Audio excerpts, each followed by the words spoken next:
शिवम जी, अरे रुको भाई शिवम, अरे त्यागी जी, त्यागी जी इन्होंने अभी कहा, हाँ। इन्होंने अभी कहा कि कोर्ट ने कहा कि मनीष सिसोदिया को प्राइम एम्बेसी पाया जाता है। कोर्ट ने कहा 14 होलसेलर जो डिस्ट्रीब्यूटर थे, जो होलसेलर थे, जो कमीशन की बात हो रही है, जो 5% से 12% हुई थी, उसका प्रॉफिट होलसेलर को हुआ होगा। अगर वो हुआ होगा, कोर्ट ने उसका मनीष सिसोदिया को लेना देना नहीं कहा कोर्ट में, ये समझ लीजिए पहले। जो 338 करोड़ रुपए की बात हो रही है, वो 300, अरे सुन लीजिए पहले, क्यों हुआ है? नहीं नहीं, सरकार ने कोई पॉलिसी बनाई, उस पॉलिसी में कमीशन बढ़ाया, फायदा हुआ होलसेलर को, उसमें मनीष सिसोदिया जी का क्या मतलब है? कौन सा मनी ट्रेल मिल गया बताइए? आप मनी ट्रेल बताइए मुझे, कौन सा मिल गया? चलिए बताइए, कौन सा मनी ट्रेल मिला, आप बताइए। नीरज जी से पूछिए, उन्होंने बोला कोर्ट ने कहा मनी ट्रेल मिला, बताइए कौन सा मनी ट्रेल मिला? बोलेंगे शिवम जी बोलेंगे। अब आप शांत रहिए, शिवम जी बोलो। Thank you. एक तो ना मैं आपसे कहना चाहता हूं कुलदीप भाई, आप मेरे मित्र भी हैं और विधायक भी हैं, और दिल्ली जो है पढ़े लिखे टेरिटरी है, तो कम से कम बातें पढ़ी लिखी किया करो। यहां कोई होलसेलर नहीं हो रहा है इन्वेस्टिगेट, दिल्ली का डेप्यूटी चीफ मिनिस्टर इन्वेस्टिगेट हो रहा है। और ये जो लाइन है मैंने आपको पढ़ के सुनाई है, शायद समझ में नहीं आई, मैं इसका हिंदी रूपांतरण आपको सुना देता हूं।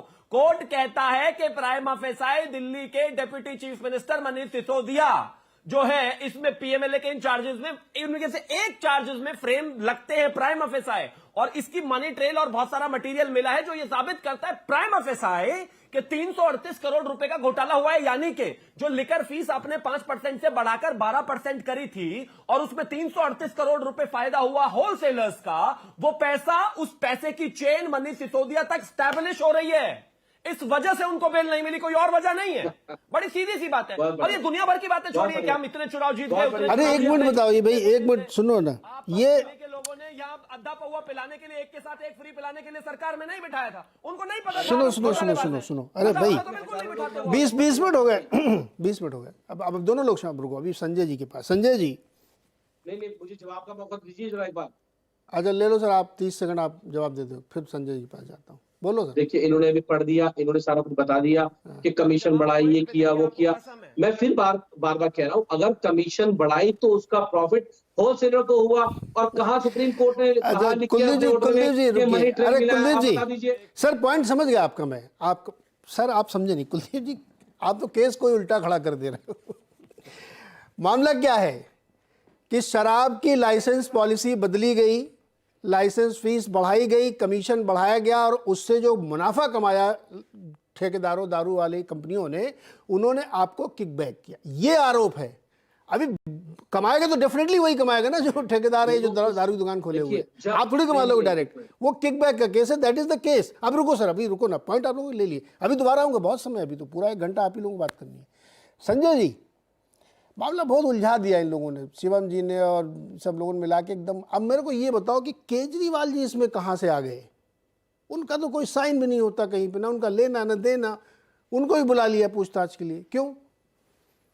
इंटरेस्टिंग सवाल है नीरज जी कि केजरीवाल का कोई लेना ना देना। केजरीवाल जी तो कोई है नहीं, वो आम आदमी पार्टी के कन्वीनर हैं।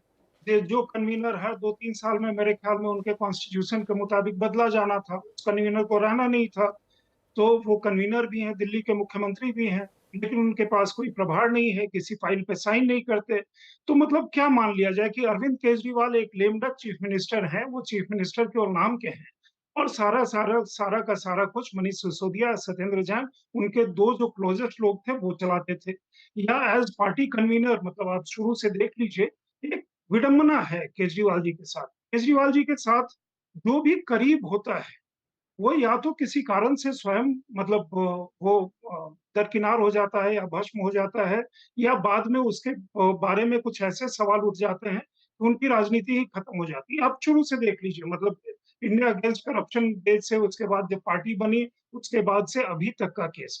आप जो कह रहे हैं कि केजरीवाल मतलब इतने मासूम से हैं कि उनको क्या हो गया, एक बात यहाँ चल रही थी कि पार्टी को खत्म करने के लिए ये किया जा रहा है, और ये केंद्र सरकार की एक साजिश है।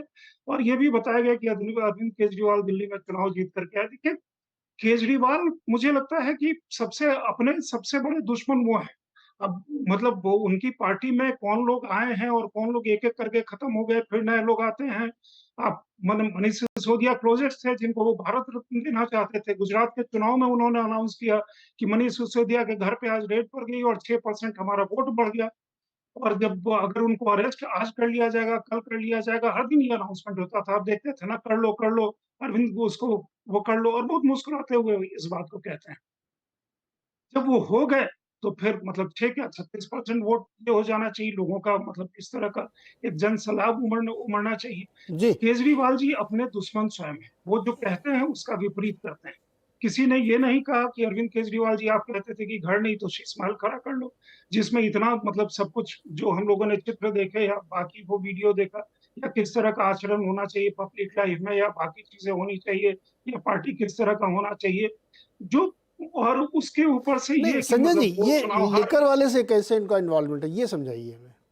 देखिए, सवाल ये है कि जो भी पॉलिसी मैटर है, आप कैबिनेट मीटिंग नहीं करते हैं, हम्म, राइट? लेकिन आप जो भी पॉलिसी मैटर है, क्या वो बिना चीफ मिनिस्टर के किसी भी पॉलिसी मैटर में इंटरवेंशन से वो पॉलिसी मैटर क्लियर होता है? ये आम आदमी पार्टी को कोर्ट में क्लैरिफाई करना होगा, क्योंकि सुप्रीम कोर्ट ने ये भी कहा कि आम आदमी पार्टी इसमें फिर पार्टी क्यों नहीं बनाई जाती? पार्टी उसकी बेनिफिशियरी है, तो मेरे ख्याल में सरकार ने कहा कि वो प्रक्रिया भी शुरू होगी। तो अगर पार्टी बेनिफिशियरी है, अरविंद केजरीवाल जी अगर किसी पॉलिसी मैटर में, मेरे ख्याल में अगर इस तरह का डिक्लेरेशन नोट देना होगा, तो वो आप कंसीडर करेगी कि उसको क्या करना है, दिल्ली की सरकार कंसीडर करेगी। लेकिन जो ट्रेल है उनके दरवाजे पे तो अभी तक सारी चीजें आकर के टिकी हुई, क्योंकि उसमें ये भी कहा हुआ है कि केजरीवाल जी के समक्ष ये मीटिंग हुई, केजरीवाल जी के समक्ष ये चीजें हुई। तो ये इस तरह की कई बातें निकल करके आ रही हैं। क्या मनीष सिसोदिया स्वयं में इतने पावरफुल थे? क्या संजय सिंह जिनके बारे में अभी मतलब कोर्ट ने बेल डिनाई करते हुए वो भी उनके बारे में भी कहा कि प्रांगा फसाई वो है, और बन गए और थे मनीष सिसोदिया विजय का शुरू नायर का और कोर्ट का समीर वो महेंद्रू। का देख लीजिए, तो वो चीजें आती संजय हैं। जी, अब ये प्रूव करना है इन्वेस्टिगेटिव एजेंसीज को। और वि, दूसरी चीज है कि मान लीजिए कि उनका उनके साथ जो भी पूछताछ होती है, और पूछताछ के बाद अगर इन्वेस्टिगेटिव एजेंसी को लगता हो कि केजरीवाल का इसमें कोई इन्वॉल्वमेंट नहीं है, तो केस फर्दर प्रोसीड नहीं करेगा। नहीं मुझे ये लेकिन बताइए, आप अरे जानते हैं विजय सुनिए ना, संजय जी, समीर नायर, नहीं सॉरी, विजय नायर और समीर महेंद्रू, ये दो अप्रूवर हैं। एक एक लेकर के क्या है, मतलब दुकान वाले कह सकते हैं आप, जो भी कहें, महेंद्रू जी को, और विजय नायर भी उस तरह से। इन एक ऐसे मैंने सुना है, अब मुझे नहीं पता, ये आप लोग बताइए जो लोग कोर्ट कवर कर रहे हैं, कि समीर महेंद्रू की विजय नायर ने केजरीवाल जी के साथ फेस टाइम पे बात कराई थी, और उस बातचीत में संजय सिंह जी और मनीष सिसोदिया जी बैठे थे, और ये कहा गया कि आप चिंता न करें, विजय नायर अपना छोटा भाई जैसा है, ओके कर दीजिए। ये मैं इसलिए कह रहा हूँ क्योंकि ये मैंने सुना है, ये पता नहीं ये कितनी सच बात है, अब क्योंकि हमने तो पढ़ा नहीं अप्रूवर वाला, ये मैं इसलिए आप रोज़ पूछ रहा हूँ कि जो कोर्ट प्रोसीडिंग्स फॉलो करें। कौशिक जी, आपने फॉलो किया, आपने सुना ऐसा? जो ये अप्रूवर बने तो ये बहुत गजब गजब की बातें कह रहे हैं, महेंद्रू बन गए हैं, वो सब खुलासा कर रहे हैं।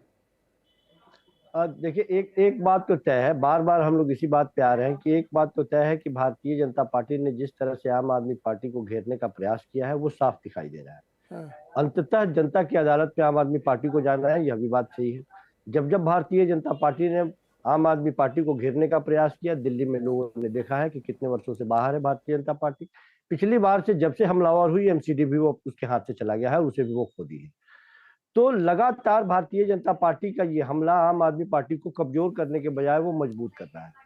हम लगातार ये बात कहते चले आए कि ठीक है, भ्रष्टाचारियों से लड़ने का इरादा है, लड़े वो, लेकिन ईडी के कार्यशैली पर भी हम बात करते हैं। हम अदालती कार्रवाई को छोड़ देते हैं 2 मिनट के लिए, अदालती कार्रवाई पर ज्यादा टिप्पणी करना भी ठीक नहीं होगा, लेकिन ईडी की जो कार्यशैली है वो तकरीबन 225 लोगों के ऊपर, राजनेताओं के ऊपर कार्रवाई करती है, तो उसमें से 90% से ज्यादा विपक्षी पार्टियों के लोग होते हैं। सही है। ये ईडी के काम करने का शैली जो है, केवल और केवल विपक्षी पार्टियां ही इतनी करप्ट है, भारतीय जनता पार्टी के लोग उसमें संलिप्त नहीं है। आंकड़े तो ये बताते हैं, संजय जी अभी हैं, एडीआर के आंकड़े बताते हैं कि भारतीय जनता पार्टी के सांसदों और विधायकों की संपत्ति पिछले 5 सालों में और 10 सालों में किस रफ्तार से बढ़ी है, किस तरह से वो काम करने की शैली। कौशिक जी, आपने बहुत महत्वपूर्ण सवाल